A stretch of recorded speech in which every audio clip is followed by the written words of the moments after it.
Good afternoon, everybody. And I can hear the even more sound that I expected here. Great.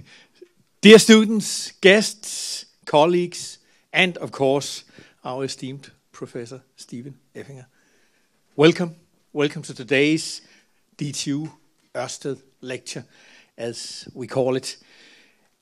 In order to tackle today's complex and interconnected societal challenges, energy, health, education, and many others, we need to take a systems view.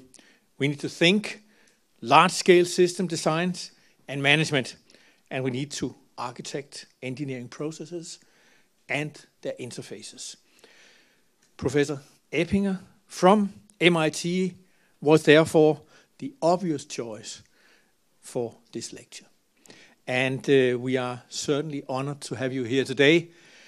We are also honored and proud to emphasize our long-standing collaboration with you and your university, which I have also had confirmed over the lunch here today.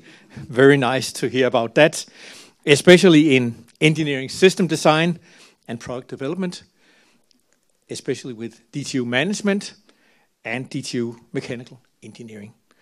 Our collaboration includes PhD students and facility visits, joint publications, joint work in the Worldwide Design Society, and joint keynote and flagship design conference, just to mention some of the core manifestations.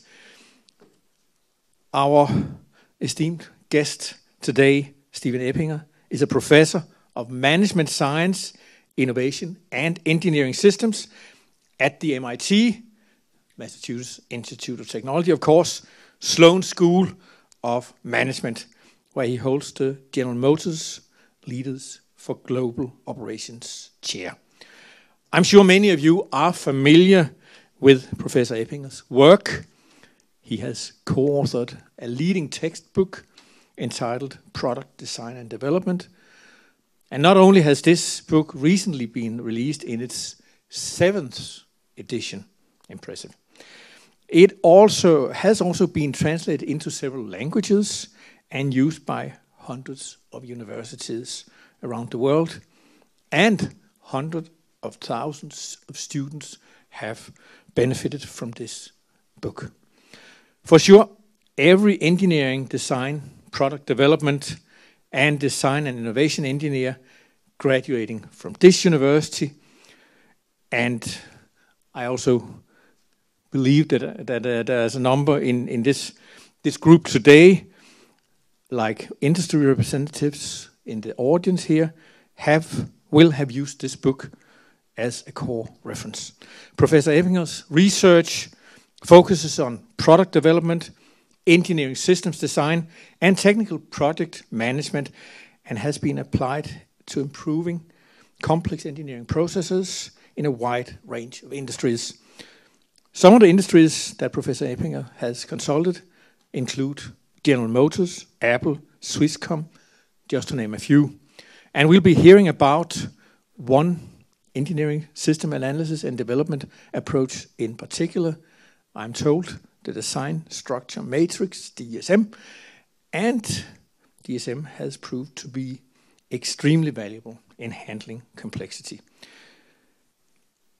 As final words, I would like to say we named this distinguished lecture series after our founder at this university, Hans Christian Ørsted, who discovered electromagnetism 199 years ago. We're almost there with 200. Ørsted formulated the mission of DTU, which we still follow today. He said, this university is here to develop and create value through natural sciences and technical sciences, and very importantly, why? To benefit society. That's why we are here. Or to put it in other words, at DTU, we create technology for people, just like Professor Eppinger. So once again, Professor Eppinger, we are very honored to have you here today. Welcome, warm welcome to you. We look so much forward to hear what you have to share with us. Thank you.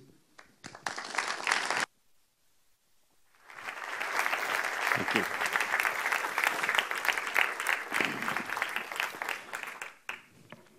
Well, thank you very much. It is with deep appreciation to President Bjarklo and the DTU Ørsted board for inviting me today for this honor to deliver the Hans Christian Ørsted lecture. My research is in the area of engineering systems, and in particular to explore the architecture of engineering systems. The purpose of this is to learn better ways to design engineering systems and better ways to develop them, to manage those systems. I'll be sharing with you, as is mentioned, a very specific method that I've used quite a lot called Design Structure Matrix, or DSM. I'll teach you just a little bit about that method. The details would take a little bit longer, but I'd like to teach you about how exactly this method works, and more importantly, what kinds of insights for developing complex systems that we can generate. And that's really the key to this work having such impact, in particularly in industry. And let me start with explaining what is a complex technical system, what we call an engineering system. Essentially, I'd like to explain it in terms of what I think of as the scale and the scope is what leads to complexity. And the difference between an important engineering system that is simple to develop and one that is complex to develop is essentially the scale and the scope.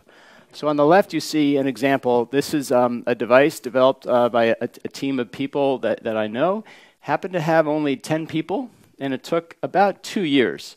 The scale and scope of that complexity is essentially everyone on the team can understand what everyone else is doing. And if we have an interface, an interaction, an issue to deal with, it's not hard to understand how to deal with it. You talk to the other person who's responsible for that aspect.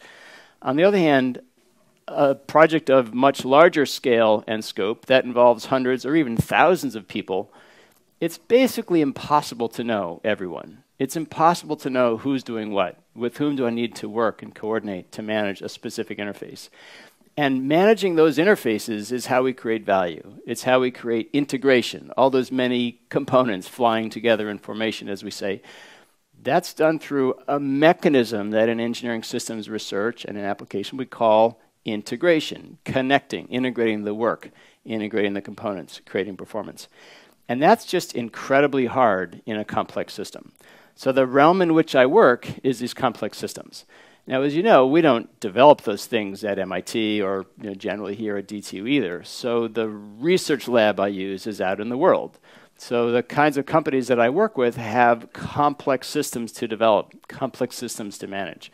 And the purpose of that is that's where we get the data. That's where we get the context. So at MIT, in our research group, in our research lab, we can develop the ideas, the methods, the theory, the analysis approach. But the application examples all have to come from industry. And so one of the key features of this research is strong connection with industry. How do we do that? How do we create those kinds of connections and partnerships? And you'll see a little bit about that. I've chosen to explain the work in the context of a few examples. So I'll show you examples from aerospace industry, automotive industry, telecommunications industry, electronics. I won't have time to show you all of my wonderful examples. I've picked just a few. The way I'd like to start is by explaining our approach to studying complexity.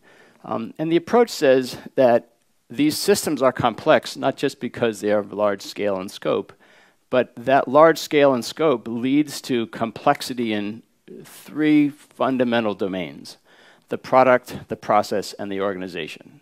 So the product itself is complex. That's what we call a complex or an engineered system. It's got a lot of pieces and components that all have to work together. The process itself is complex. The process is maybe a network of thousands of activities or tasks. The organization is large, probably complex too in terms of interfaces. So what we do is we're exploring the architecture of these, and we explore the architecture in each of these domains. The key technique in understanding the architecture is to recognize that in each domain there is a decomposition. Decomposition, as you probably know, is about breaking up something that's big and complex into smaller and simpler things. And we perform that decomposition in each of the 3 domains. That is, we decompose a complex product into a set of subsystems and sub-subsystems and components. So we have this perhaps multi-layer decomposition, it creates a network. And you see a simple tree structure to describe such a network. But that same tree structure would describe also the decomposition of the process. We have many, many things to do. How do we organize that? Well, we split it into a set of maybe phases, and those maybe have parallel work streams for the different types of work that we have to do. So we decompose just to get our head around the complexity of the thousands of things we have to get done. And in a similar way, we decompose an organization. Maybe traditionally we decompose it in terms of reporting relationships, but that's how we get our head around and maybe manage all the many people involved in the organization. Now, when I say we study the architecture of these, we have to find the structure. And the decomposition, the splitting up, is only part of the structure. The key part of the structure that really teaches us how it behaves and why it behaves that way is made up of the network of connections. And so when we decompose down into, say, components in a system, those components have interfaces. They have connections. And that network of connections may be simple like this, or it could be more complex. A really simple set of connections would be what we call an ideally modular decomposition. It says each component interfaces with its neighboring component in its subsystem or module, but it has no connections across the whole network. In a similar way, we've decomposed the process, so we have input-output relationships, connections between elements of the process, the tasks, the activities. They have ways that they have to work together. And it's not that everything connects to everything, but there is some pattern there. And then finally, in the organization, a really simple organizational network would say everybody works with their teammates, but doesn't work with anyone else. Now, as you know, these networks are never as simple. So a more real or complex structure would say, yes, there are connections across the network. The people, they interface with people across other parts of the organization. Components have interfaces with components in other modules or subsystems. Tasks have input and output relationships, perhaps across the whole network. So on the one hand, it's not that everything connects to everything. On the other hand, the architectures are never ideally decomposed and simple. So how do we get our head around that structure, that architecture? Well, there are a lot of ways to do it. There's a whole field of network analysis that lays out networks. We use a particular approach. So I'm not going to go through a whole litany of alternative approaches. I'm going to just cut to explaining just one, the one approach that we've found to be really helpful. So this is the approach that's called DSM, or Design Structure Matrix. So we make a matrix to represent these networks of connections. And let me show you what that looks like. So in the abstract, we can use that network to model, in this case, the system or product architecture as a set of connections across the components. So let me teach you a little bit about these matrices. This is what we call a square matrix. And if you remember anything from linear algebra, a square matrix is a matrix with the same number of rows and columns. You remember that part? Now, this is a special kind of square matrix which has the same labels on the rows and columns, and that's called an n-square matrix. So an n-square matrix with the same labels on the rows and columns, it maps these things in the rows to these things in the columns, these to these. And if we use it in the system architecture domain to represent the network of components in the system, it would map the connections between the components. So the component interfaces. So this diagram is a map of the component interfaces. So it's not components to people, it's not components to suppliers, it's not components to tasks. This is components to components. It's an n-square diagram. Okay. And the idea is that the components are not randomly connected, they have a pattern. And if we can understand this network of connections, we can reveal the patterns, and we can learn maybe, is this correctly architected? Can we improve the architecture? More importantly, we have the architecture that we have, and we have to implement it. We have to integrate it. We have to successfully develop and integrate those components to make that system work correctly. I will show you examples of how we do this. So that's one domain, the product domain. In the process domain, we can do the same thing. Now, the networks will look different because it's a process model.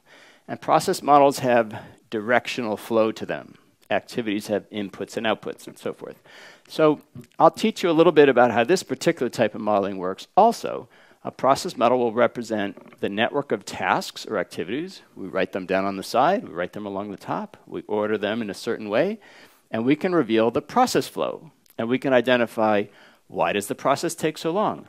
Why is it so frustratingly iterative and repetitive and slow? What happens when the process fails? And other things. In the third domain, if you're keeping track, product, process, organization, the third domain, the organization domain, we can do a similar thing. We can decompose the organization into people or teams or work groups or departments, some organizational element, and then we could look at, well, the network of connections across those elements in the organization. How do people work together? To what extent do they communicate or work closely together or not? Now this, of course, is a binary matrix. You'll notice that all the marks in the matrix are either X or blank, a binary matrix. We don't always do them binary. Sometimes we put in shades of value or different types of graphics or symbols or marks. But I'll show you how we do that. I'll also show you how, just a little bit of how we do the analysis. So for example, here, we might do what's called a clustering analysis to identify, well, this group of people works really closely together, and so does this group, and they have some connections across them. So you see the 3 pink squares, they have maybe some density within and some different relationships across. Maybe those 3 pink squares represent people at different locations or sites. Or maybe one of them is a supplier. And we could look at the connections with those organizations. Okay, so in summary, just as the high level, we make these models or maps using this method called design structure matrix. It operates in multiple domains, and I've shown you the 3 primary ones: product, process, and organization. And now what I'd like to do is to give you an example of each one. I'll show you exactly how we do this in each of the 3 domains. And I'm going to start with the process domain, so the one in the middle. So the process domain, this is looking at how does an engineering process work. And you're probably familiar with some of the things you might expect to see in an engineering process. There would be design tasks like design the product, design the system, design the circuits, create the software, engineering development tasks. There would also be kind of market-oriented tasks like figure out who the customers are, what's our target market, what's our price point going to be, how will we market or promote the thing. We would have testing and integration tasks like test the product, and we'd have feedback like, well, after we test it, do we have to redo the design or change the manufacturing or change the prototype? So all those things we should be able to reveal by looking at an engineering process. And that's what we're going to try to do. I'm going to show you one example. And this example comes from some work I've done with Intel. So Intel, as you know, is in the semiconductor business. They make the world's computers work with microprocessors, video chips, other kinds of semiconductors. And you know what? They're good at it. They didn't need me to come in and say, you're doing it all wrong, here's the right way to do it. What do I know about semiconductors? All I know is about how we do this network process analysis, okay? So what we did is we studied their as-is process. So this is a representation of how it works. And it works. They're very successfully developing products all the time. And yet, even though they're arguably a world leader in this field, they can do it better. And they know it. So the reason they asked us to do this analysis is they know they can do it better. And they have a huge process improvement effort. And the question is, could this approach, could this method help them maybe put them on a better path toward process improvement? Let me explain how it did that. Okay, first how to read this diagram. So it's a square matrix. It's decomposed. The process is decomposed into activities or tasks. And on the left-hand side of the diagram, you read a list of activities from top to bottom, top being the earlier activities that starts up the process, later being down the bottom toward the later activities. Maybe I'll point to the one in the center screen here. So at the top, you have activities named, for example, set customer target, establish pricing direction, figure out the timeline and the methods and so forth. In the middle are the technical, sort of the engineering activities, and the top half is what in systems engineering we call the design and decomposition portion of the process. So you have design and decomposition tasks, things like high-level modeling, target spec, validation planning, functional modeling, which really means circuit design, schematic design, layout, so geometrical layout of the portions of the semiconductor chip. The second half of the process is about building, testing, validation, quality control, validation that everything works right. So the second half in systems engineering, this is the integration side of the process. So basically from roughly number 30 down, it starts that process. Generate masks in the fab, make the wafers and package the product into little semiconductor chips. sample functionality out to customers, validation of the environment and the function, life testing of the chips, thermal testing of the chips, certification, production, deliver product at the bottom, okay? So it's their engineering process, top to bottom. Now you might say, gee, you know, this is at the level of 60 tasks. You probably imagined it's way more complex than that. So there's a level of granularity here. And sure, I could have shown you this at the level of 600 tasks, but it would be very difficult to read. And what we've actually found is that there's a certain level at which they manage the process. Yes, they execute it at the deepest detail level, but they lay out, they manage, they coordinate the process at roughly this level. So this is the level at which it makes sense, and we get a lot of mileage in terms of seeing how the process works. Now, what do you see in the matrix itself? Okay, I'm going to separate this into roughly 3 regions. The lower, below the diagonal, the green shaded region, along the diagonal, the yellow shaded region, and then above the diagonal, you see the pink shaded circles. So let's start with the green ones. So green for good. So the idea is below the diagonal, there are activities near the top that do some work, create some information. So these interfaces represent information flows from an earlier activity to a later activity. And that's basically easy because the earlier activity does the work, the information is available for a later activity when they need it. And so those are, you might think of those as feed forward. We feed forward information down to the later activities. And there are plenty of those. So those are roughly, we don't need to worry too much about them in terms of improvement of the process. Now along the diagonal, you'll see these yellow shaded squares. And the idea of the yellow shaded squares are these are activities that are done together, all at once. They're done jointly. Now why would they do a network of activities, a group of activities together? Well, what happens is one activity needs information from 2 or 3 others.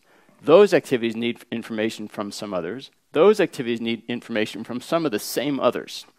And so they're kind of tied up together in some kind of complex loops or circuits of information flows. And there are a number of these. And there's a reason why they're connected together. They're executing some kind of higher level function. For example, if you were to look at, well, what are the 6 activities making up this square? You could read them, and if I get this right, the development methods, macro targets, financial analysis, program map, QFD matrix, technical requirements, that's an engineering planning activity. So the whole bundle of engineering planning activities, they're done together.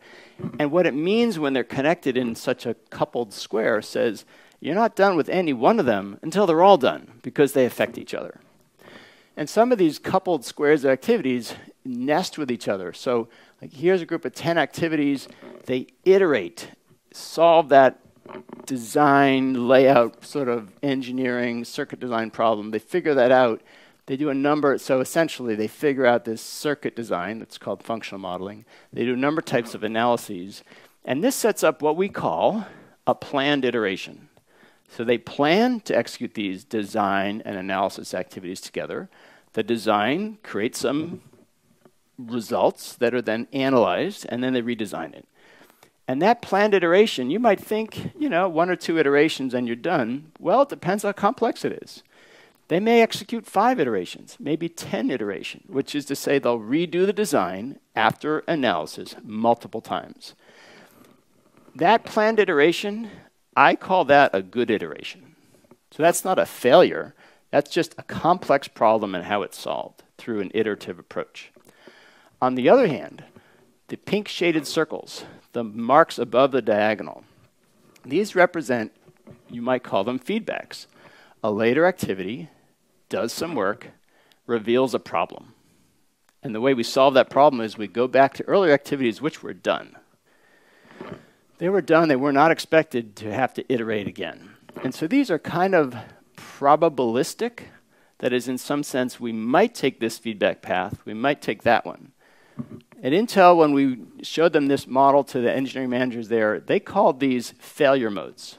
They said, these are the ways the process fails. You know, we expect it to be done and done right, but sure enough, we have to go back, loop back, and fix it because we didn't. And these failure modes became the process improvement path, because every one of them, it could take a long time. And let me illustrate that for you. So I've labeled some of these unplanned iterations around thermal test failures. So they're down here late in the program, activity number 54, thermal testing. So the chip is almost ready for production. They're doing thermal testing. Run the chip, make sure it doesn't overheat. But it fails. It overheats. So what happens when it fails thermal testing? Well, what the model shows us is we sometimes go back to here. 2 steps back from thermal testing is 52, manufacturing process stabilization. It takes a couple days. They fix the manufacturing process. Everything's good. Sometimes it fails thermal test, and the process was fine. So they have to go back to here or here. And these both relate to what's called packaging. So if you're familiar with semiconductor chips, what comes off the wafer, the little die, is just the functionality of it. Then they bond tiny little gold wires onto that and put it into a ceramic package. That's what you see as a semiconductor chip, is the package, actually.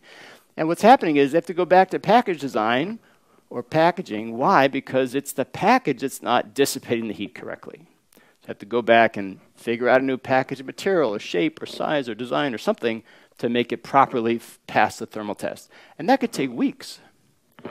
What happens if it fails thermal tests and there's nothing wrong with the manufacturing? The packaging is as good as we can get it. They have to go back to circuit design, this 17 functional modeling. They basically designed a circuit that runs too hot no matter how we package it.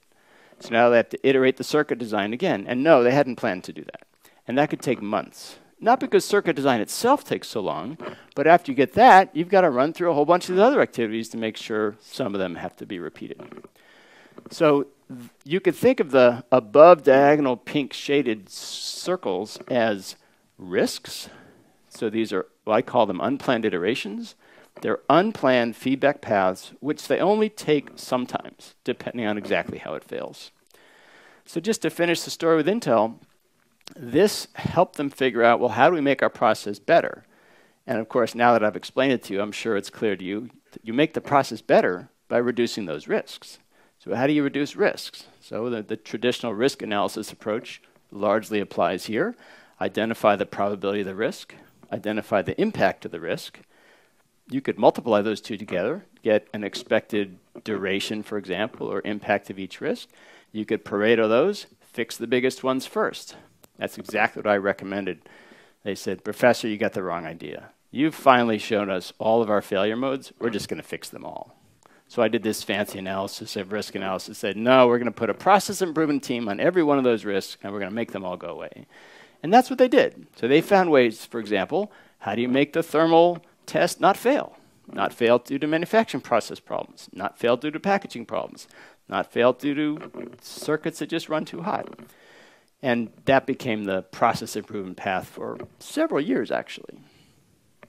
Okay, that's one example to show you the power of this analysis. The analysis itself is pretty easy. We collect the data, we display it this way. There's some analytical things we do that I kind of skipped over. But it yields insights that were not available in other ways. So just to put a fine point on one key lesson that sort of academically came out of this, when I published this example and did this work for the first time, we were able to explain why is it that iterations happen in engineering design, why are they fundamental, and most importantly, the difference between a planned iteration, these are things you know where they are, and your job is to facilitate those, make them happen faster. Design analysis iterations are a good example of a planned iteration. An unplanned iteration, on the other hand, is different. And that's where we apply our risk analysis thinking. So these are things we want to make them go away rather than facilitate them. I'll show you a second example. And this is work that is actually quite current. One of my current research sponsors is Swisscom in Switzerland. They're a telecommunications company. So this is largely cloud-based operating systems and software development. And one of the themes of my very current work is looking at how engineering processes have moved from largely planned and staged processes to largely agile and highly iterative processes. And one of the things, if you know anything about Agile, is Agile processes are essentially all planned iterations and no unplanned iterations. That is, anything that's unplanned is just in the next iteration, and we've always planned to do more of them. So I was very curious, well, how would a highly iterative, planned iteration-based Agile process look in large scale? So I won't go to the details of this example, but I just wanted to illustrate, as a second example, what roughly does it look like, and what do we learn from it? So I'm sure most of you don't know a whole lot about how large-scale software development is created using a scaled agile process called SAFe. It's a very trendy process these days right now in the industry.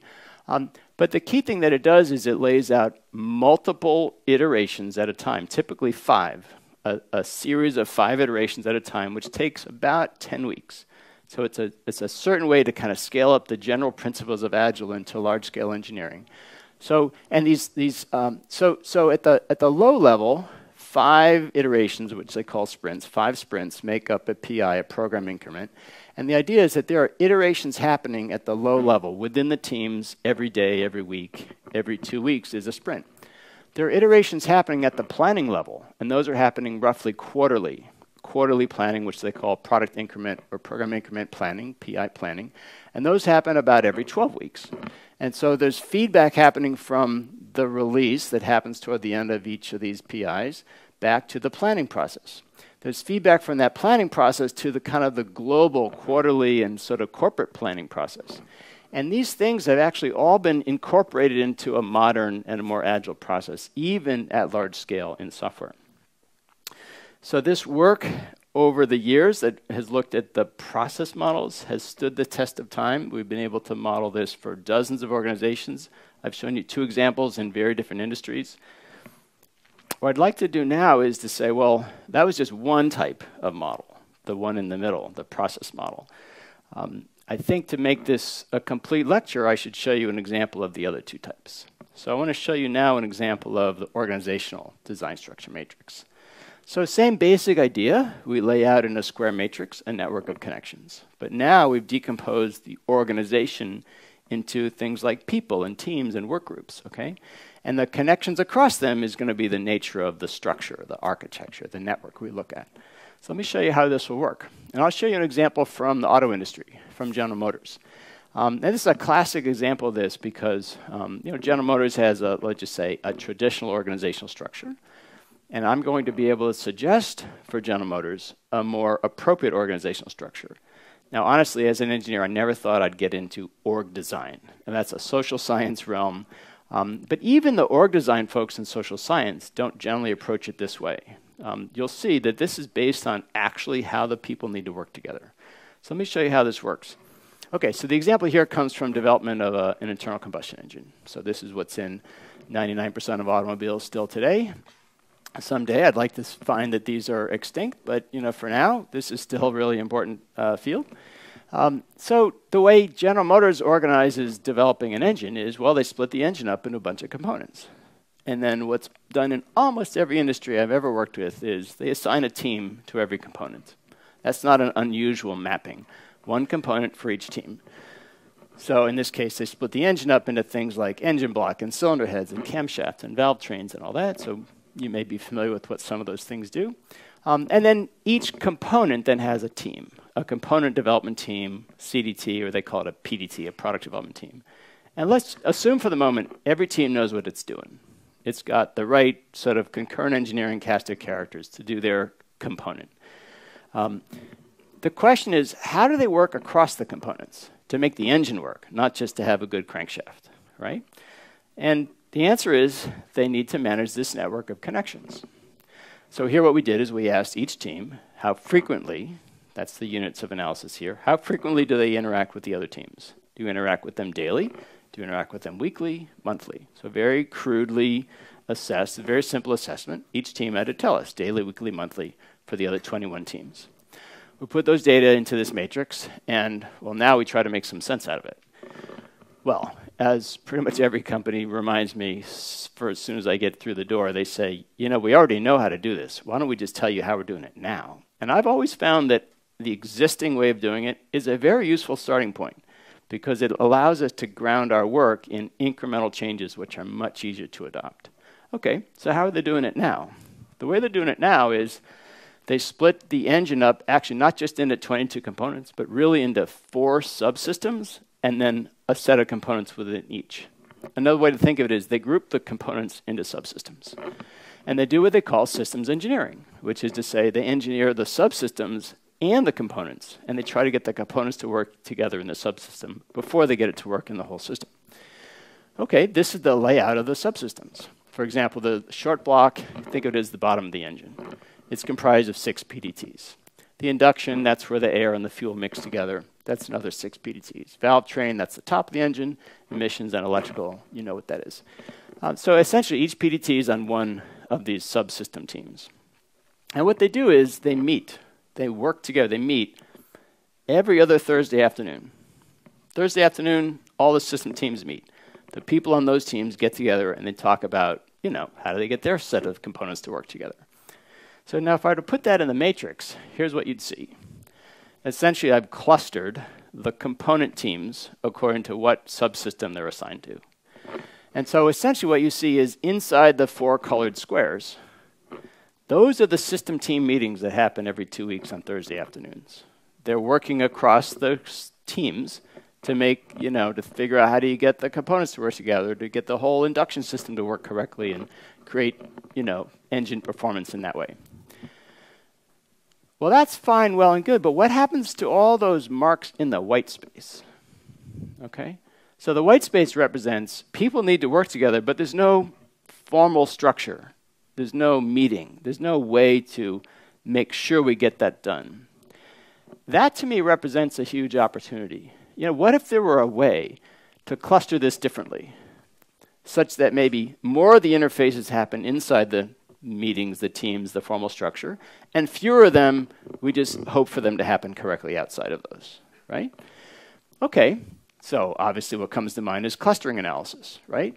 And if you're familiar with clustering analysis, you might say, well, actually that may not be a bad clustering analysis. I'm not sure we could come up with a better one. Well, you don't want one that just says, well, it's all in one cluster. You know, but 2 clusters, 3, 4, and what arrangement would optimize that? So we could, you know, you have to come up with an appropriate optimization penalty function, and that's exactly what we do. Well, let me just show you what that analysis revealed. So here's the suggested systems engineering organization structure. You'll immediately notice that our cluster analysis allowed for some cross-membership across the teams. So there's a mutually exclusive clustering analysis, and then there's one that allows for this kind of overlap. The overlap is quite useful. And what overlap means is, you know, here's a system team, which happens to be pretty similar to the bottom of the engine short block team. But some of the components, engine block A, for example, happens to interface a whole lot with some teams that are on system team number 2. So they were assigned to 2 teams. So that means is on 2 different afternoons, they've got to have system team meetings. Some teams, though, look here, cylinder heads and intake manifold, just due to the way this whole network is laid out, they need to work with people on 3 different teams. So they're assigned to system team 2 and teams 3 and 4. You see, I split their interfaces up into B1K1 here, B2K2 over here. So cylinder heads and intake manifold are on 3 different system engineering teams. Why? Well, that's just the way the interfaces worked out. Worse yet, the group at the bottom, accessories, ignition, the electronic control module, electrical, and assembly, these are so highly integrated across everything. They basically said, we got to work with everybody. So that's why their rows are so full. And their columns are very full too, which means everybody else said, we got to work with them a lot too. So how do we organize them? Well, I actually didn't know, exactly how to organize them. But I suggested, well, this is at least a new arrangement of the organization to the program managers. And I said, well, here's what we got. We got 4 system engineering teams. They liked that because they already had 4. And now it's just a different 4, okay? And then there's a 5th team, which I called the integration team here. They actually said, that's like a platter that holds everything else up. They call it the platter team.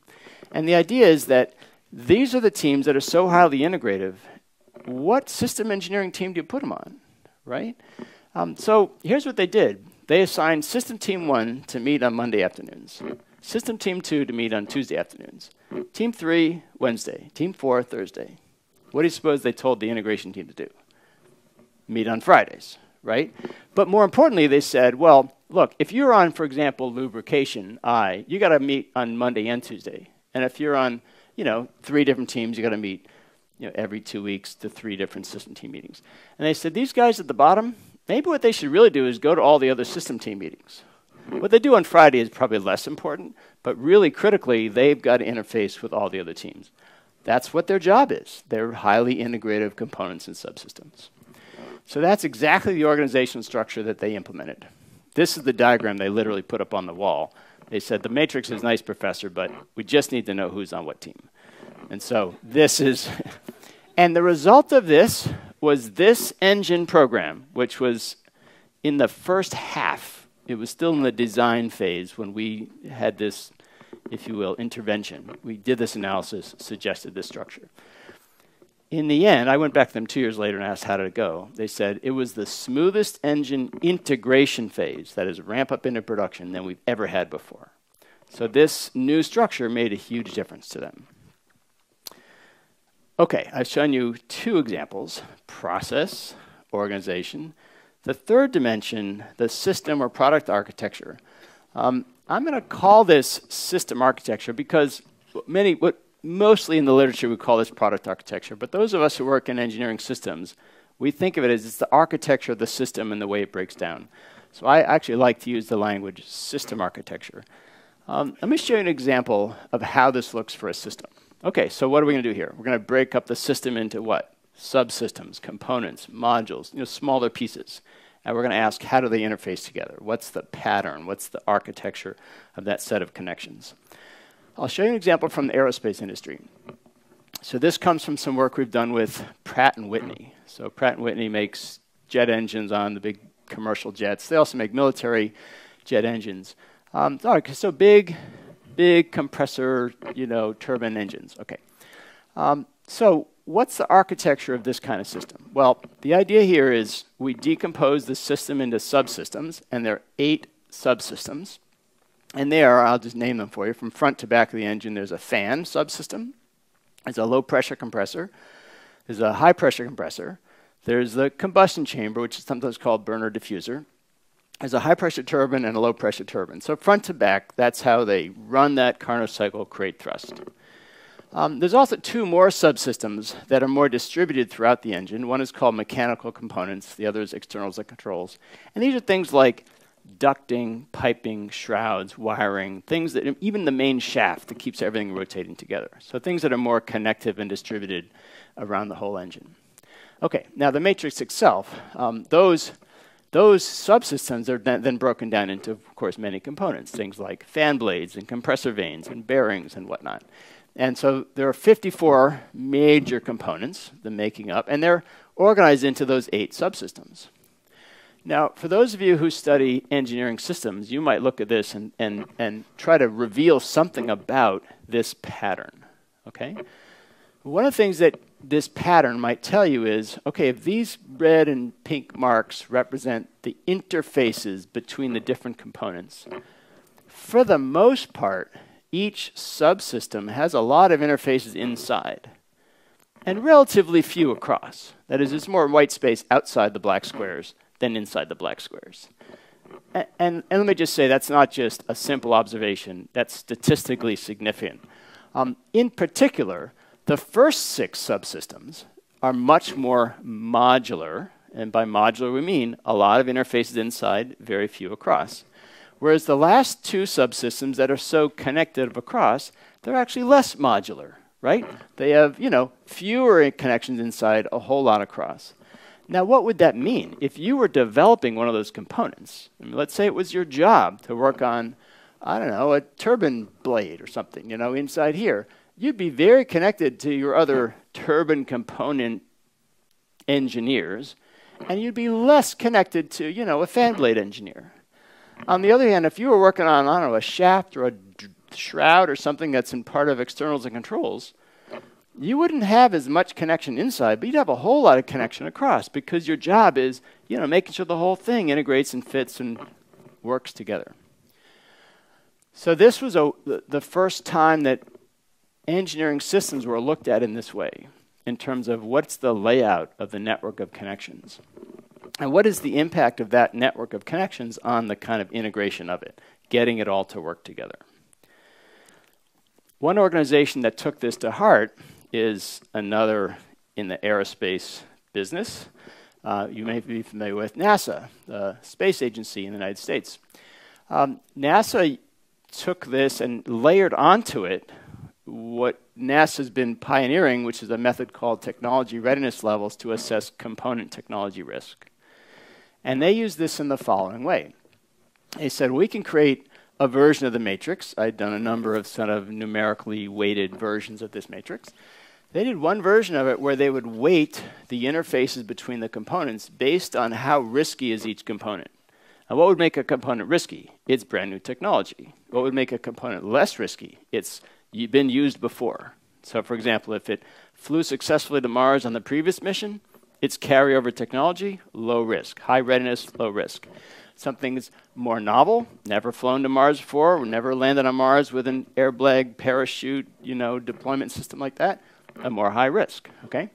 And so this column here is the component's risk based on its technology readiness level assessment. And then the numerical value, the idea is that now we could weight the interfaces based on, here's a little formula here, the strength of the interface, so each interface has a strength, how critical is that interface, times the risk level of each of the two components. So times the risk level of the row, times the risk level of the column. So for example, that number 36, that's one of the bigger numbers here, so it's a high risk interface. Well, why is it so high risk? Well, it's got a level 3, sort of a medium risk component, interfacing with another medium risk component at level 3. 3 times 3 is 9. There's a 36 there, so it was a level 4 interface. 9 times 4 is the 36. So it was a highly critical interface with new technology on both sides. So that, of course, is a high-risk interface. So this allowed them to lay out for the whole operation, the whole mission, where are all the high-risk interfaces, where are the high-risk areas of development. So that's an example of a system architecture analysis. Let me just step back for a moment and say, well, okay, one could do these analyses at one domain at a time, right? I showed you a product domain, I showed you a process domain, I showed you an organization domain example. I got a few extra minutes. I'm going to show you an example that takes two of those domains together. It's not going to explode your head. Hold on.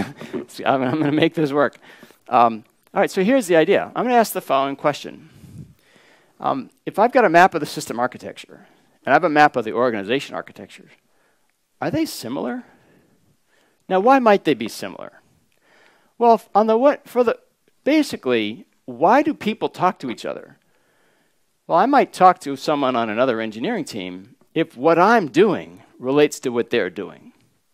Okay, so what my component does relates to another component that's laid out in the system architecture. And whether I work with that other person is laid out in the organization architecture. So there's a sensible hypothesis that there ought to be at least some large similarity between the organizational architecture and the system architecture. Okay, essentially, I break up the system into components, they have a network. I break up the organization into teams, and they have a network. Are those networks similar? Well, in particular, if whatever organization I do this analysis, if they use the simple heuristic of assigning one team for each component, I ought to be able to do this analysis pretty easily. Let me show you how that would work. Essentially, I'm going to have two matrices. So the red matrix will be the system architecture, the interactions between each of the components, the component interfaces. The blue matrix will be the organizational interfaces. And I'm going to do this analysis in an organization where there's one team for each component. And then I'm going to take what we learned in kindergarten, which is that red plus blue makes purple, and I'll put in this comparison matrix a purple shaded cell if there's both an interface between the components and an interaction between the teams. And I'll leave it red if there's only an interface between the components. I'll leave it blue if there's an interaction between the teams. Okay, now you probably recognize the red matrix. It's this one from Pratt Whitney. And so, okay, so this is, we have 54 components. Turns out there are 54 component teams. So I'm going to go to those teams and ask them, how do they interact? And I'm curious, is it going to look similar? Okay, so here's the blue matrix. The blue matrix is For those 54 component teams, how do they interact with each other? And it actually turns out they have 60 teams. They have 6 more teams. Now, I'll just say, just briefly, those other 6 teams have no component responsibility. They're not developing a component hardware.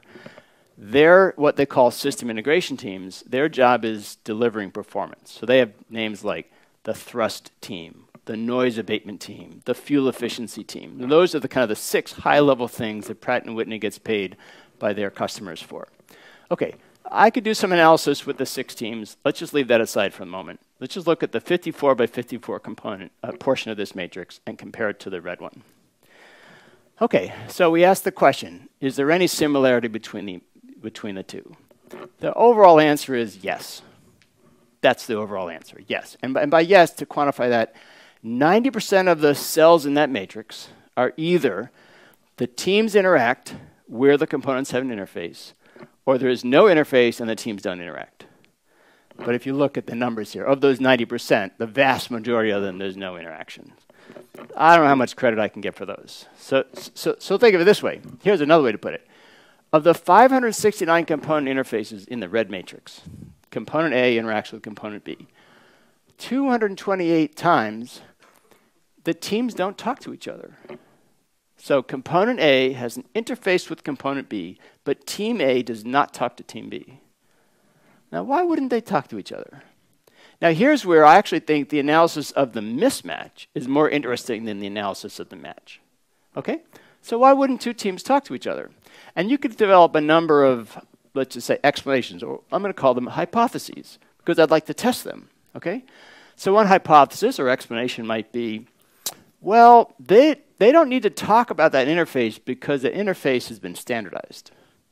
So maybe, you know, we developed this, we figured out exactly what the specification is, we write it down, both teams kind of design, build, work to that spec. They don't need to talk about and renegotiate it because it's been standardized. A variant on that is the same component was used on the previous version of the product, the engine, on each side, so the interfaces probably carry over too. So you can imagine explanations like that. And the idea is, if I could actually find out, well, is there an interface spec? Is it written down? Is it carryover? Then I could test each of those hypotheses. Another hypothesis you might more cynically make is to say, well, maybe the teams don't talk to each other if they're in different buildings. So, you know, component A interface with component B, but team A is in building A, and team B is in building B, and it's just too far away. You know, or let me say, it could be in another city. It could be at a supplier, right? I mean, you know, the distance could be great. It could either be a physical distance, it could be an organizational difference. They're in a different department. And if we could just find out that information, hey, I got 569 data points. We could test those hypotheses. In a similar way, you could look at the blue cells. So the 409 blue cells in the blue matrix, 409 team interactions. How many of them are where there's an interface between the components? And the answer is about 85% of them. That's good. But in the 15% of those cases, team A talks to team B, but the components have no connection. What are they talking about? And here again, you could develop some hypotheses. You could say, well, what if they use the same technology? You know, it's like it's a heat flow thing. You know, you're doing some heat flow thing, I'm doing a heat dissipation thing. Maybe I could learn something from you, right? So the components don't interface, but maybe they have a good sort of technical reason to interface, to interact with each other and learn from each other. It could be a manufacturing technology in aerospace, like, you know, how do we make, you know, composite fan blades? Maybe that's similar to the way we make compressor vanes or whatever. So you can imagine reasons for that. Or maybe they should be talking to each other. Maybe there should be an interface, and they just haven't ever written down the interface. Okay, so the idea is if you could develop the hypotheses, and then you could find out that additional information, then we could test the hypothesis. I'm going to show you how we test one hypothesis. Okay, so I'm going to look at the matrix of the red cells. So the red ones, remember, those are the component interfaces.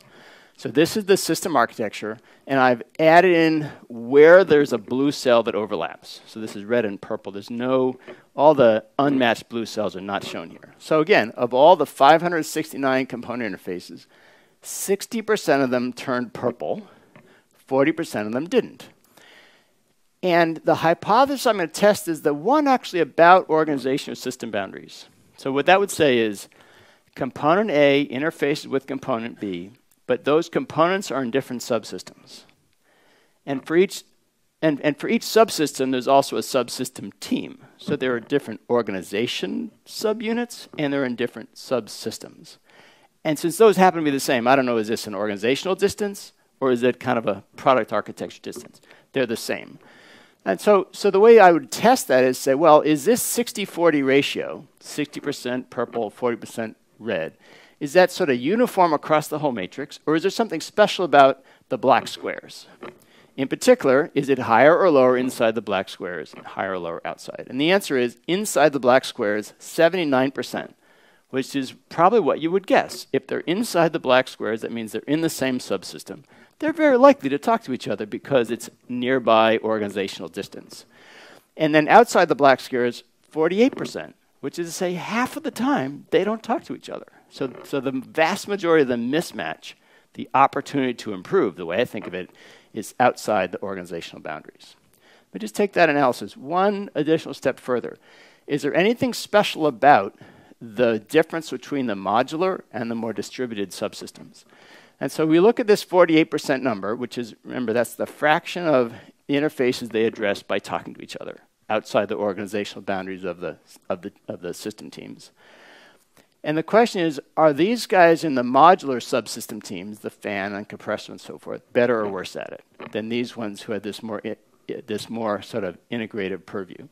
And the answer is they only address about 1/3 of them outside, 36%. Huge opportunity for doing that better. Look at all those red marks. And these guys only do about half of them too, so I'm not sure this is the place to learn it from. Okay, the upshot of this is, on the one hand, this analysis is not for the faint of heart. I mean, I don't go into companies and say, you should do exactly this. I mean, it takes a bit of sort of getting used to doing this analysis. On the other hand, the insight that comes out of it, that you're less likely to work on the kind of integration that's really going to lead to high performance if there's a system architecture structure that doesn't enable it. That's a super powerful insight. And we're able to operationalize that not just at the kind of one-sentence level, but at the level of even specific interfaces. Okay, that's a little taste of the kind of work I've been doing for the last 15 years. Just for those of you who are interested in following up on it, there's a nice book about this. It came out a couple of years ago. I wrote it with one of my former doctoral students. And the architecture of this book is pretty similar to the architecture of this seminar. So if you would like to look at the book, by that I mean there's 2 chapters on each of those types of DSM analysis. So there's 2 chapters on product and system architecture models, 2 chapters on organization models, 2 chapters on process models, a couple of chapters on these multi-domain models that we talked about toward the end, and some other more advanced ways to use the methods. And of the 2 chapters, 1 chapter explains the methods. How do we do the analysis? How do you collect the data? What does it mean? All that. And then 1 chapter with a whole bunch of industry examples.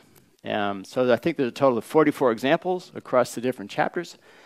The examples are some from my research, some from other industries, some from other researchers around the world, one even from Denmark. And finally, each one, we have actually all the data from the DSM. That's been quite useful for a number of researchers. And MIT Press, which published this book, actually, they print the whole book in color with really nice quality graphics, because they actually believed, when I explained it to them, that it's not just we need a nice coffee table book, but rather this is something that, the graphics really help the method work, and they help the people interpret it, and they're integral to the method, and color is a key part of that. Okay, finally, I think this is my last slide. I actually was asked to comment on the impact of this work. Okay, one way to measure the impact is, okay, we've written dozens and dozens of papers. I've worked with a lot of different companies. I mean, that's nice. But actually, outside of my own work, there have been hundreds of other people who have followed along. That has gone off and done this type of work in other industries and other parts of the world. Some of it here in Denmark and other parts of Europe and around the world. And so what has led to that? That the adoption in industry is now hundreds and hundreds of companies have been using these methods to improve the way they engineer their systems. So I think on the one hand, as an academic, it's really useful to start with a very important problem, a compelling problem. And generally, we don't have a difficult time explaining why our work is important. And then pairing that with an innovative approach, an approach that people find a little bit different, a little bit curious. In my case, I think the graphical power of this method helped to make it look, and I think be somewhat innovative. Second, there's just something about interdisciplinary problems that many of you I know also work in. And in my case, my background is in engineering, and the engineers look at this as social science. Now, the social scientists look at it and say, that's not social science. That must be what engineers do. Now, so there's something about, in my particular role at MIT, I'm in the Sloan School of Management with a doctorate in engineering. My role is to do work that's on the interface. And I actually think that interdisciplinary work is in many, many fields, the cutting edge of the field. And actually, here at DTU, you look at the departments you have. Instead of having 6 engineering departments, you have 22. And the definition of those has a whole lot of interdisciplinary perspectives across them. So I actually think you're really onto something that's really important and special. The third thing is the vast majority of the funding I've used for this work has come from industry. Not to say that government funding is bad. I've just found it to be, it doesn't help me get access with industry. And there's a huge amount of effort to work with government funding. So as much as I appreciate that I was the director of a big engineering research center funded by the National Science Foundation, which contributes to this work, it wasn't complete. Without the funding from industry, I never could have gotten this done. So now I have all my research funding from industry grants. And along with the funding comes with the connection with the company. So they're very interested in giving you access because now, instead of going to any old company to demonstrate the methods, they have demonstration in their own context. It's my job to generalize from that, of course. And finally, those industry examples can then go into my work and into the writing. So one of the features that's characterized my work, and I think one of the reasons it's been held in somewhat high regard in the field, is every paper has an industry example. And actually, if you look at my 100 papers, there's 100 different examples. And some people look and say, well, how on earth do you get the data from so many different companies and have that kind of access? Well, finally, I've worked with some wonderful students and some amazing colleagues and collaborators, some of whom are here at DTU and have been connecting with DTU, as was mentioned in the introduction.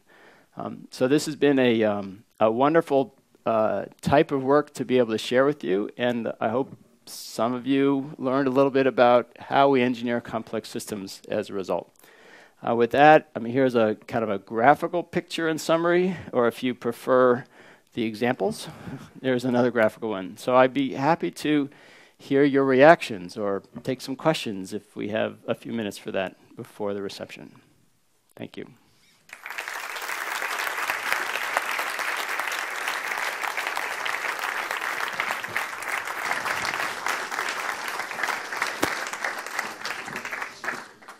Thank you very much, Steve, for a very clear and I think also exciting, inspiring presentation. We have time, as Steve said, for a few questions. So if anyone would like to ask one, please, you're welcome. Yes, please state your name, speak into the ball, and state your name and then your question. My name is Lei Yang from Biosystem DTU. Thank you for the wonderful presentation. My question is, how do you envision the future with AI replacing people? Like, where do you put them in the process or organization? Is it going to make the architect a bit more difficult or easier? Thank you. That's a good question. So 2 reactions to that. First of all, with AI and maybe data mining and deep learning set of methods, we might be able to more automatically extract these data on complex systems using whatever the data sets might be. It might be the 3D CAD systems for electromechanical things. It might be extracting the data out of software systems, by kind of deeply looking at the code. In terms of what we call superminds, which is that there are people in the system, and then there are also algorithms, AI-based or other kinds of algorithms in the system.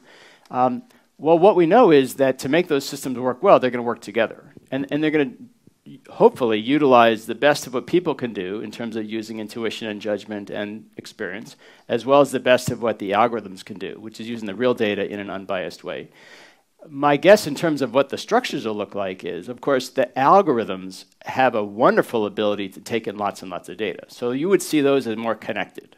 Whether I put them at the bottom or the top or the middle of the matrix, they're going to have a lot of interfaces because they're going to take a lot of data. And I'd love to see a system that is structured like that. We're doing some work at MIT on what we call superminds, these integrated systems, and we might try to do some of that. Thank you. Yes, we have a possibility of another question. Over here. Ah. Yeah, we start up there. The red ball's going over that way first. So. Yeah. Thank you. Christian Kammen. I'm from the Copenhagen Business School. So nice to be back here. I used to be here. I was interested about the process architecture part of your matrix analysis and this notion of undiscovered rework and all those pink dots. Unplanned. Unplanned, sorry. Could that be used actually as a way to design, say, concurrent engineering processes? Because it seemed that a lot of them had to do with proper specs that would inform earlier stages in the product design. And if you can somehow modularize the product for future generations, that would allow you then to work on a subsystem that you can reuse later on for the next generation of the product. I mean, are those kinds of thoughts of sort of staggering the product process, are they something that you've been working with? Yeah, exactly. That is actually a very good thought. And it's true that the difficulty of doing of running these processes is largely around the unplanned iterations or the unplanned work, the kind of rework that sort of ties up the process and makes it less predictable and slower and frustrating. And what we've observed is that as processes improve, as they get more experienced and more mature, we end up with fewer of those unplanned iterations. Why? Because we've tried to eliminate them. They're frustrating and difficult. And there are a number of ways that we could replace them with other things. For example, a good specification. And the good specification might require another process step, but it'd be one that maybe takes a little extra time, agree on that upfront interface spec or whatever it is, and that slows down the process by having that additional step. But to what benefit? The benefit is it eliminates a really nasty problem that only happens sometimes. And for most organizations, they'd like to have the smoother process that eliminates the nasty problems that only happen occasionally, with more planned and predictable work up front, which can also get improved and get faster and faster every time. So your thinking is definitely along the right track. Yeah, thank you. Was it on this? Oh, there was one over there. Oh, I think the microphone went off. Oh, you can turn upside down. There you go. Christian Wagner from Velux, making roof windows and skylights. Yes. I'm interested in when you work with companies like GM or Intel, what kind of effort does it take to do all the analysis in these fairly complex organizations and structures? Yeah. Are we talking months or half year or whatever? So that's the right time frame. And the actual effort is to make the models I've shown you is roughly 1 person month of effort. So one good analyst, like my student or who's been trained, or someone at the company who is a process expert and trained, about a month's work. But that person needs to connect with a bunch of other people or data or something like that. But it's 1 person month's kind of assignment or project. And then what we do with it might go beyond that. Okay, so now that we've got the matrix and it teaches us these brilliant insights, now we might take it further and say, okay, now how do we fix that problem? How do we re-architect this? And that might go on after that.